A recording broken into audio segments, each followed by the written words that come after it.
அனைவருக்கும் வணக்கம். கஷ்டத்தின் பிடியில் சிக்கி தவிக்கும் கும்பராசிக்காரர்களுக்கு தூள் கிளப்பும் வகையில் இந்த வாரம் எப்படி அமைந்திருக்கின்றன, கிரகநிலைகளின் அமைப்பை ஆராய்ந்து பார்க்கும்போது உச்சம் பெற்றும் ஆட்சி பலம் பெற்றும் சஞ்சரிக்கக்கூடிய வித்யாகாரகரான புதன் ஆட்சி பலத்தை இழந்து மிக வலுவாக அஷ்டமஸ்தானத்தை விட்டு விலகி பாக்கியஸ்தானத்திற்குள் நுழையக்கூடிய இனிமையான தருணமாக கும்பராசிக்காரர்களுக்கு அமைவதால் இப்பேற்பட்ட மாற்றங்களை சந்திப்பதற்கான சூழல் உருவாகியுள்ளது என்பதை ஆராய்ந்து பார்க்கும்போது கும்பராசிக்காரர்களை பொறுத்த வரைக்கும் கஷ்டத்தின் பிடியில் சிக்கி தவிக்கும் கும்பராசிக்காரர்களுக்கு தூள் கலப்பும் வகையில் இந்த வாரத்தில் பல நல்ல மாறுதல்களை நிறைவாக சந்திப்பதற்கான சூழல் உண்டு. ஏனென்றால் இந்த வாரத்தில் மிக வலுவாக அமாவாசைகளிலே மிக முக்கியமான மகாலய அமாவாசையானது 2ஆம் தேதி வருகிறது. இது மட்டுமல்லாது அன்றைய தினத்தின் இரவிலிருந்து சூரிய கிரகணம் நடைபெறுகிறது. நவராத்திரி வழிபாடு என பல்வேறு வகையான மாற்றங்களை ஏற்படுத்தி கொடுக்கக்கூடிய வகையிலும் தூள் கலப்பக்கூடிய வகையில் பல்வேறு வகையான நன்மைகளை நிறைவாக அள்ளி கொடுக்கக்கூடிய சிறப்பான தருணமாக இந்த தருணம் கும்பராசிக்காரர்களுக்கு அமைவதற்கான வாய்ப்பையும் யோகத்தையும் உருவாக்கி கொடுக்கிறது. எனவே பல்வேறு வகையில இருக்கக்கூடிய தடைகள், சிக்கல்கள், சிரமங்கள் விலகி நீங்கள் எதிர்பார்க்கக்கூடிய நல்ல முன்னேற்ற வாய்ப்புகளும் சிறப்பான தருணமாக அமைவதற்கான யோகமும் இந்த தருணத்தில் நிறைவாக கிடைக்க போகிறது என்பதை திட்டவட்டமாக உறுதிப்படுத்துகிறாருங்க. எனவே இந்த வேளையில் சரியாக பயன்படுத்தி கொண்டால் கும்பராசிக்காரர்களுக்கு மிக சிறப்பான நல்ல மாறுதல்கள் உண்டு. ஏனென்றால் ராசியின் அதிபதியான சனி பகவான் இந்த வேளையில் ஜென்ம ராசியில் வக்ரம் பெற்றிருப்பது சாதகமான அமைப்பாக பார்க்கப்படுகிறது. எனவே பணிச்சுமை குறையும், பொருளாதார ரீதியான நெருக்கடிகள் மற்றும் சிக்கல்கள் பெரிய அளவுல கட்டுக்குள் வருவதற்கான நல்ல வாய்ப்பும் யோகமும் சந்தர்ப்பமும் நிறைவாக அமையக்கூடிய ஒரு அற்புதமான தருணமாக அமைய போகிறது. அது மட்டுமல்லாது பல்வேறு வகையான ஆரிய தடைகள் விலகுவதற்கான சிறப்பான தருணமாகவும் அமைவதற்கான சூழல் இந்த தருணத்தில் நிறைவாக கிடைக்கிறது என்பதை உறுதிப்படுத்துகிறாருங்க. ராசியின் அதிபதியான சனி பகவான் 7.5 சனியில் கிட்டத்தட்ட 4.5 ஆண்டுகளுக்கு மேலாக கடந்துவிட்ட இந்த சூழலில் இனி வரக்கூடிய தருணங்கள்ல பெரிய அளவுல சிரமம் இல்லை. மிக விரைவில் பாத சனியாக அமரப்போகிறார் ராசியின் அதிபதியான சனி பகவான். எனவே அதற்கான பலன்களை இந்த தருணத்தில் இருந்தே நிறைவாக சந்திப்பதற்கான சூழலும் யோகமும் நிறைந்த ஒரு அற்புதமான தருணமாக அமைய போகிறது என்பதில் சந்தேகமே இல்லை. எனவே கும்பராசிக்காரர்களை பொறுத்த வரைக்கும் தொழில்துறை, வியாபாரத்துறை போன்றவற்றில் இருக்கக்கூடிய கடுமையான போட்டிகள், நெருக்கடிகள் விலகி நீங்கள் எதிர்பார்க்கக்கூடிய முன்னேற்ற வாய்ப்புகளை மிகவும் சிறப்பாக சந்திப்பதற்கான யோகம் நிறைந்த ஒரு தருணமாக அமைவதற்கான சூழல் நிச்சயமாக உருவாகி இருக்கிறது. முழு சுபகிரகமாக இருக்கக்கூடிய குருவும் வலுவாக நன்மைகளை சற்று கூடுதலாக கொடுக்கக்கூடிய 4இல் சஞ்சரிக்கிறாருங்க. எனவே இந்த வாரத்திற்கு பிறகு அவர் வக்ரம் பெற போகிறார். எனவே அதற்கு முன்னதாக இருக்கக்கூடிய இந்த தருணத்துல பல்வேறு வகையான சுப நிகழ்வுகள் மிக சிறப்பாக கைகூடுவதற்கான முதன்மையான யோகம் மிகவும் வலுவாக கும்பராசிக்காரர்களுக்கு இந்த வேளையில் நினைப்பதை விட சாதகமாக அமைகிறது. திட்டமிட்டபடி குடும்ப ரீதியான பல்வேறு விதமான பணிகளை நுணுக்கமாக மேற்கொள்வதற்கான நல்ல வாய்ப்பும் சந்தர்ப்பமும் இந்த வேளையில் மிகவும் சிறப்பாக அமைகிறது என்பதை குரு பகவான் உறுதிப்படுத்துகிறாருங்க. எதிர்பார்த்தபடி நல்ல வரன் கிடைத்து திருமண பாக்கியம் உள்ளிட்ட மகிழ்ச்சி நிறைந்த பல இனிமையான சுப நிகழ்வுகளை சந்திப்பதற்கான யோகம் இந்த தருணத்தில் நிறைவாக கிடைக்கிறது. பல்வேறு வகையான காரிய தடைகள் விலகுவதற்கான வாய்ப்பும் யோகமும் இந்த தருணத்தில் உண்டு. திட்டமிட்டதை விட நுணுக்கமாக இந்த தருணத்தில் பல பணிகளை துல்லியமாக செய்து முடிப்பதற்கான யோகத்தை வலுவாக ஏற்படுத்தி கொடுக்கிறார். அதோடு மட்டுமல்லாது தனஸ்தானத்தில் ராகு சஞ்சரிக்கிறாருங்க.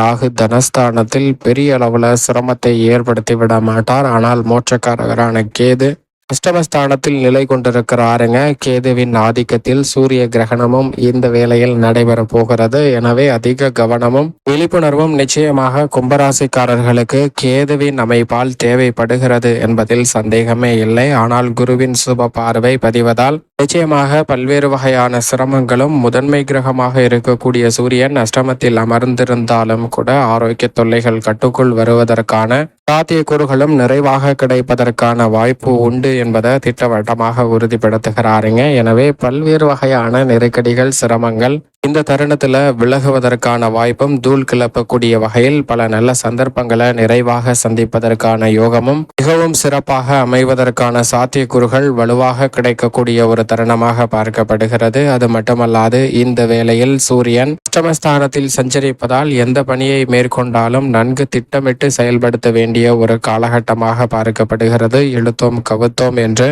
பணிகளை மேற்கொள்ளாமல் இருந்தாலே கஷ்டத்தின் பிடியிலிருந்து வெளிவருவதற்கான நல்ல சந்தர்ப்பம் நிச்சயமாக இந்த தருணத்தில் சூரியன் ஏற்படுத்தி கொடுப்பார். ஆனால் அதைவிட வித்யாகாரகரான புதன் அஷ்டமஸ்தானத்தை விட்டு விலகுகிறாருங்க. எனவே பல வகையில இருந்து வந்த நெருக்கடிகள், உணர்ச்சி வசப்பட்டு சில போராட்டங்களை, தேவையில்லாத சிக்கல்களை உருவாக்கி கொண்ட சூழ்நிலையில் நல்லதொரு மாற்றத்தை ஏற்படுத்துவதற்கான சாத்தியக்கூறுகளை உருவாக்கி கொடுக்கிறாருங்க. அது மட்டுமல்லாது மிகவும் வலுவாக ஆட்சி பலம் பெற்று சஞ்சரிக்கக்கூடிய சுக்கிரனுடன் இணைந்து சஞ்சரிக்க போகிறார். எனவே புத சுக்கிர யோகம் நிறைவாக கிடைப்பதற்கான வாய்ப்பு உண்டு. அது மட்டுமல்லாது 9ஆம் இடத்துல வலுவாக சுக்கிரன் ஆட்சி பலம் பெற்று சஞ்சரிப்பதால் பல்வேறு வகையான புதிய வாய்ப்புகள் நிறைவாக இந்த தருணத்தில் உண்டு. பல்வேறு வகையில சந்திக்கக்கூடிய தடைகள், சிரமங்கள் போன்றவை விலகி நீங்கள் எதிர்பார்க்கக்கூடிய முன்னேற்ற வாய்ப்புகளை நிறைவாக பெறுவதற்கான முதன்மையான சந்தர்ப்பம் இந்த தருணத்தில் நிச்சயமாக கிடைக்க போகிறது என்பதில் சந்தேகமே இல்லை. அது மட்டுமல்லாது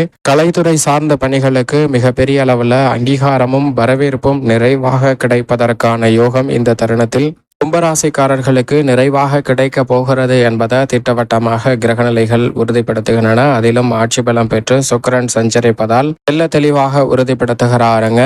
இந்த வேளையில் நீங்கள் எதிர்பார்ப்பதை விட அரசியல் சார்ந்த நகர்வுகளும் மிக நுணுக்கமாக நல்ல மாற்றத்தை ஏற்படுத்தி கொடுக்கக்கூடிய வகையில் சிறப்பாக அமைவதற்கான வாய்ப்புகளை நிச்சயமாக உருவாக்கி கொடுக்கக்கூடிய ஒரு சிறந்த தருணமாக அமைய போகிறது. மேலும் இந்த வேளையில் மங்களக்காரகன், பூமிக்காரகன், சகோதரக்காரகன் என்று சொல்லக்கூடிய செவ்வாய் பஞ்சமத்தை வலுப்படுத்துவதால் பல்வேறு வகையிலான சொத்துக்கள் ரீதியான பிரச்சனைகள் பெரிய அளவில் கட்டுக்குள் வரும். புதிய நிலம், வீடு, வீட்டுமனை, வாகனம் வாங்குவதற்கான முயற்சியில் ஈடுபடக்கூடிய கும்பராசிக்காரர்களுக்கு 7.5 சனியாக இருந்தாலும் கூட அதில் இருக்கக்கூடிய தடைகள் நிச்சயமாக விலகும். ஏனென்றால் ஜென்ம சனியின் இறுதி காலகட்டத்தில் இருந்து கொண்டிருப்பதால் இனி பெரிய அளவிலான சிரமத்தை 7.5 சனியில் சந்திக்க வேண்டிய சூழல் நிச்சயமாக ஏற்படாது. எனவே தூள் கலப்பக்கூடிய வகையில் இந்த தருணத்தில் செவ்வாயின் அமைப்பு காரணமாக கால்நடை வளர்ப்பில் நல்ல முன்னேற்றம் கிடைக்கும். புதிதாக நிலபுலங்கள் வாங்குவதற்கான யோகமும் நிச்சயமாக உருவாகும். சந்திரனை பொறுத்த வரைக்கும் வளர்பிறை சந்திரனாக 2ஆம் தேதியிலிருந்து மாறி சஞ்சரிக்க போகிறாருங்க. எடுத்த காரியங்கள் அனைத்திலும் வெற்றி வாய்ப்பை மிகவும் வலுவாக கும்பராசிக்காரர்களுக்கு அள்ளி கொடுக்க போகிறார். எனவே பல காரிய தடைகள் விலகி சிறப்பான முன்னேற்றம் நிறைவாக கிடைக்கக்கூடிய